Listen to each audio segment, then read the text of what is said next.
Sometimes the most amazing discoveries aren't found out in the open, but tucked away in hidden corners, just waiting to be found. In the vast expanse of literary works, some novels deserve more attention than they receive. These hidden gems, often overshadowed by best-selling titles, offer unique perspectives, captivating storytelling, and memorable characters. They take us on journeys to far-off lands, introduce us to people and cultures we never knew existed, and teach us valuable lessons about ourselves and the world around us. So are you ready to dust off these hidden gems and discover the magic within? Let's dive into a selection of underrated novels that warrant exploration.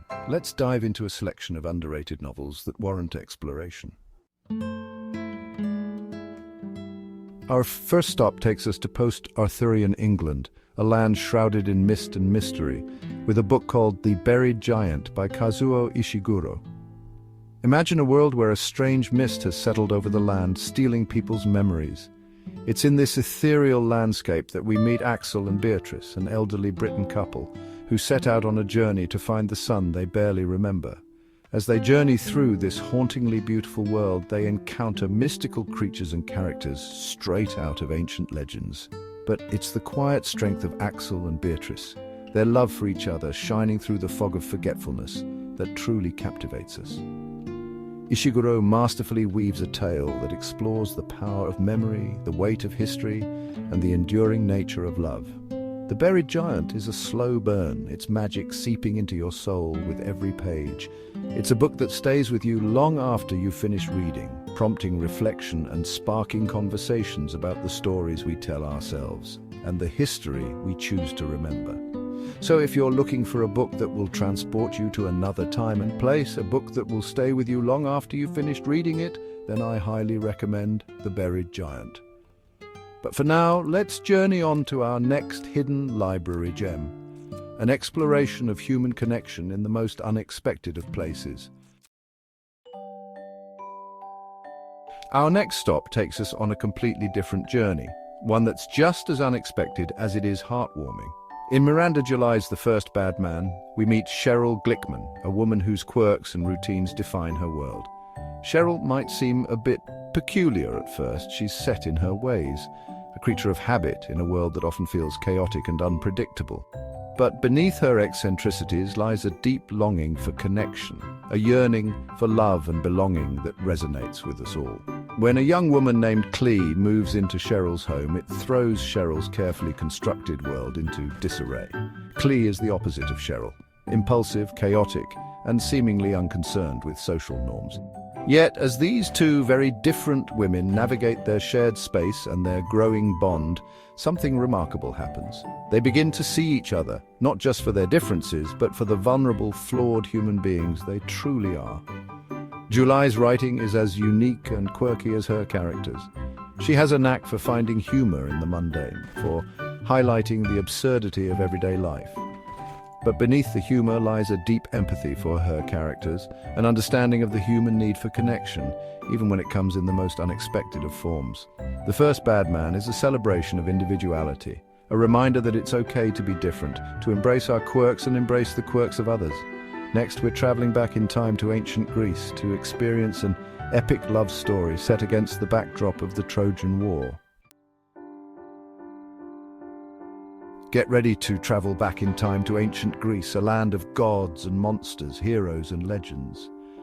In Madeline Miller's breathtaking novel, The Song of Achilles, we experience the Trojan War not through the eyes of a mighty warrior, but through the heart of a young prince named Patroclus. This isn't your typical war story, it's a love story, pure and simple, but oh, what a love story it is. We witness the blossoming relationship between Patroclus and Achilles, the legendary hero destined for greatness. From their childhood friendship to their forbidden love, Miller paints a tender and intimate portrait of two souls intertwined amidst the chaos of war. Achilles, with his God-given strength and beauty, might seem like an untouchable demigod, but Patroclus sees beyond the legend. He sees the vulnerable young man beneath the armor, the fear and insecurities hidden behind the mask of invincibility. and Achilles, in turn, finds solace and strength in Patroclus's unwavering love and acceptance. So, if you're ready to be swept away by a love story for the ages, a tale of heroism and heartbreak, of loyalty and sacrifice, then pick up The Song of Achilles. Next, we're traveling to a different time and place, to the vibrant and bustling streets of Chicago, to experience the world through the eyes of a young girl finding her voice. Welcome to Mango Street, a vibrant, bustling street in the heart of Chicago, where life unfolds in all its messy, complicated glory. In Sandra Cisneros' poignant and poetic novel, The House on Mango Street, we meet Esperanza Cordero, a young Latina girl coming of age in a world that often feels too small, too limiting for her dreams and aspirations.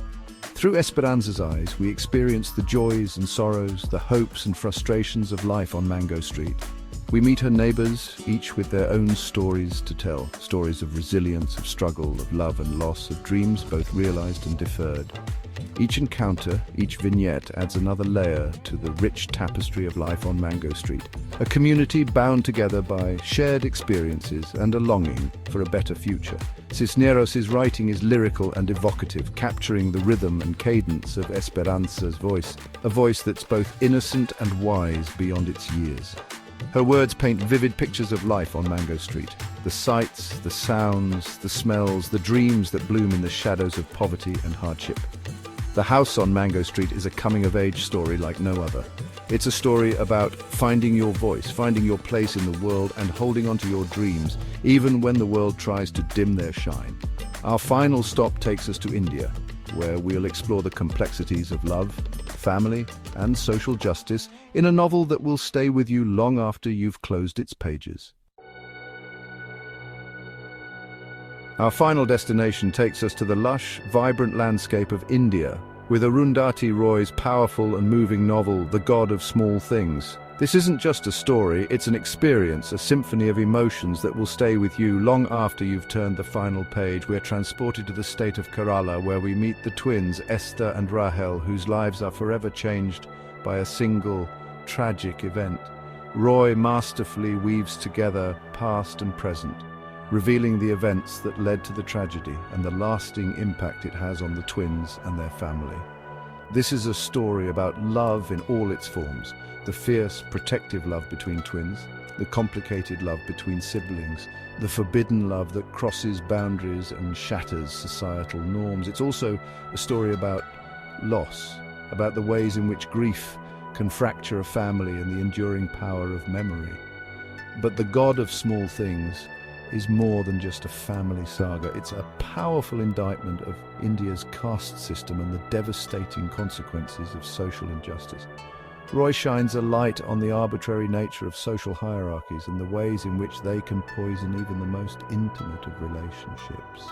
Her writing is lyrical and evocative, filled with vivid imagery and sensory details that transport us to the heart of Kerala. So if you're looking for a book that will challenge you, move you, and stay with you long after you've turned the final page, then The God of Small Things is a must-read.